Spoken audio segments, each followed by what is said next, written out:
Dans le royaume d'Akan, au cœur de l'Afrique ancienne, le pouvoir ne s'obtenait pas par l'épée, mais par la ruse. Sur son lit de mort, le vieux roi Alami prit une décision scandaleuse.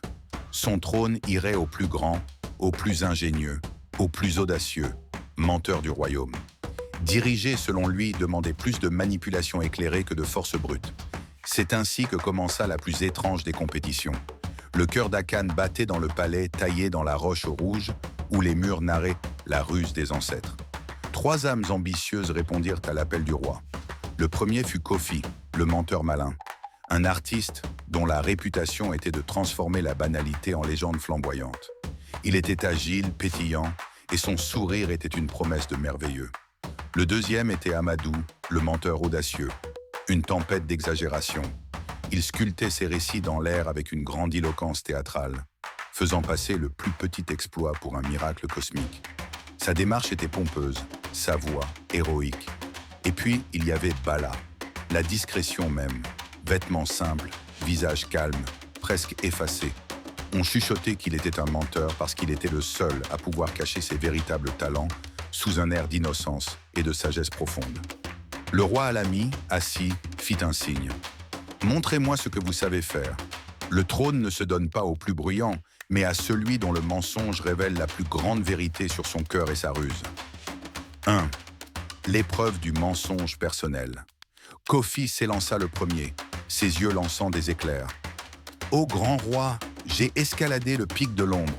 J'ai affronté une douzaine de lions de sable cracheurs de flammes, et j'ai lié leur queue pour former une corde.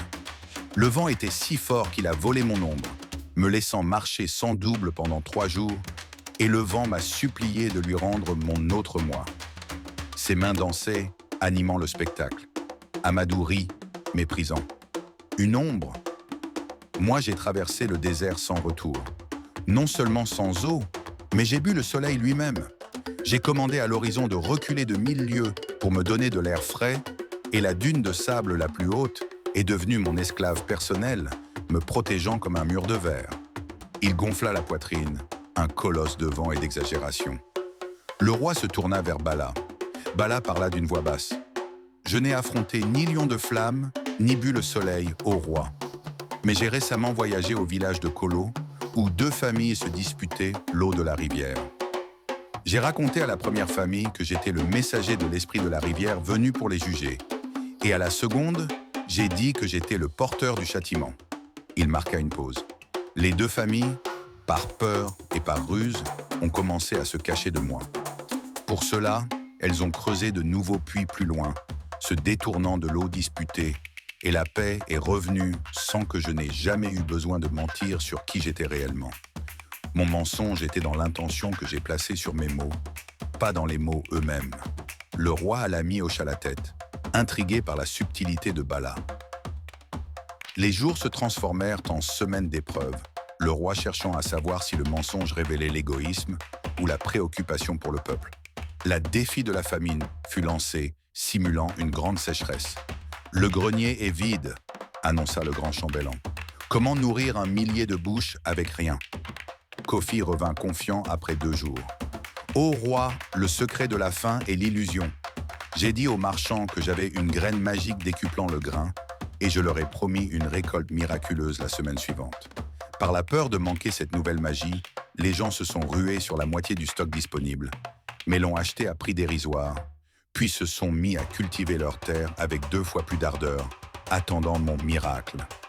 Mon mensonge a créé l'espoir et a forcé les gens à l'action. » Amadou le regarda avec dédain. « L'espoir est une nourriture fade.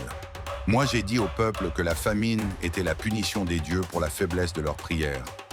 Mais j'ai ajouté que j'avais découvert un rite ancien exigeant de sacrifier tous leurs bijoux et trésors, les plus précieux sur le grand autel du palais. J'ai menti pour obtenir les richesses, bien sûr, mais cette accumulation de trésors m'a permis d'acheter immédiatement des provisions dans les royaumes voisins, prétendant que ce sacrifice avait plu aux dieux et qu'ils avaient envoyé les vivres. Mon mensonge est une levée de fonds pragmatique pour le bien public. » Le roi se tourna vers Bala, les mains pleines de boue. « Je n'ai pas menti sur la nourriture, ni sur les dieux, ô roi. Mais j'ai dit aux anciens que le roi lui-même avait ordonné que chaque foyer se partage ses propres réserves en attendant que l'aide arrive, sous peine d'être banni. C'était un mensonge. J'ai ensuite dit au chef de village qu'une livraison de millet arriverait dans 3 jours. C'était un mensonge aussi. Mais ces mensonges m'ont donné 3 jours de temps. Pendant ces 3 jours, je suis allé chercher le millet, non pas dans les royaumes voisins, mais dans la réserve royale que le grand chambellan a oubliée et qui était pleine. Mon mensonge a servi de pont entre le problème et la solution, sans jamais dépouiller le peuple. Il a donné le temps nécessaire à l'action concrète. Le roi à la mi-souris, un sourire à peine visible. 3e, le lion affamé. L'épreuve finale fut la plus dramatique. Un lion affamé, rôdant près du village de Tamba. La peur était réelle. Kofi revint le visage pâle. Le lion est parti au roi. Je lui ai menti. Je lui ai dit que le royaume voisin était en fête et que leur buffle était plus gros et plus lent. Le lion, par pure gourmandise, a pris la direction de l'Est, s'éloignant de nos terres. J'ai joué sur sa cupidité animale. Amadou arriva plus triomphant. Une ruse de renard, Kofi. Moi, j'ai menti à ses yeux. J'ai dessiné sur l'eau de la rivière un mirage de l'image de la grande lionne mère. Et le lion, se croyant un enfant égaré, a fui, hurlant. Mon mensonge a touché son instinct le plus profond. Bala n'était pas revenu. Le fidèle conseiller Sékou revint le lendemain avec un rapport étonné. « Votre Majesté, Bala est toujours à Tamba. Il a dit aux villageois que le lion était un esprit vengeur, mais qu'il ne s'attaquerait qu'à la maison la plus riche du village. C'était un mensonge, mais un mensonge qui servait à une chose. » Le roi se redressa. Quelle chose? En quelques heures, les villageois, riches et pauvres, ont démantelé les maisons des avares pour disperser leurs biens dans toutes les autres maisons, créant une égalité forcée. Ils ont déplacé le bétail au centre. Pendant ce temps, Bala a fait creuser des pièges de capture douce, remplis d'une carcasse de chèvre, et a attiré le lion loin de toute habitation. Son mensonge a forcé la communauté à s'unir et à s'entraider par la peur, avant qu'il ne résolve le problème physiquement. La couronne du stratège. Le roi Alami convoqua Kofi et Amadou une dernière fois. Kofi, ton mensonge a du panache. Il crée l'évasion et le rêve. Tu seras le grand conteur du royaume.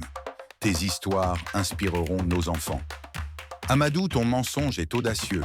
Il sert à mobiliser les foules et à obtenir des ressources. Tu seras mon ministre des Affaires étrangères. Tes exagérations convaincront nos alliés de notre force. Puis le roi regarda Bala. Bala, viens ici. Tu es l'homme que je cherchais. Ton plus grand mensonge n'est pas celui que tu as raconté, mais celui que tu as vécu. Tu t'es présenté comme le plus simple, alors que tu es le plus grand rusé, celui qui sait que le mensonge le plus efficace est celui qui force la vérité à émerger. Tu as menti non pas pour te grandir, mais pour sauver le peuple en le forçant à l'action et au partage. Le plus grand menteur du royaume est celui qui manie le langage pour atteindre un but juste. Le roi posa sa main sur l'épaule de Bala. Toi, tu as combiné intelligence, ruse et un cœur qui bat pour le peuple. Tu as menti pour révéler la vérité de l'entraide. C'est pourquoi tu régneras. Bala fut couronné. Le royaume prospéra sous sa main ferme et juste.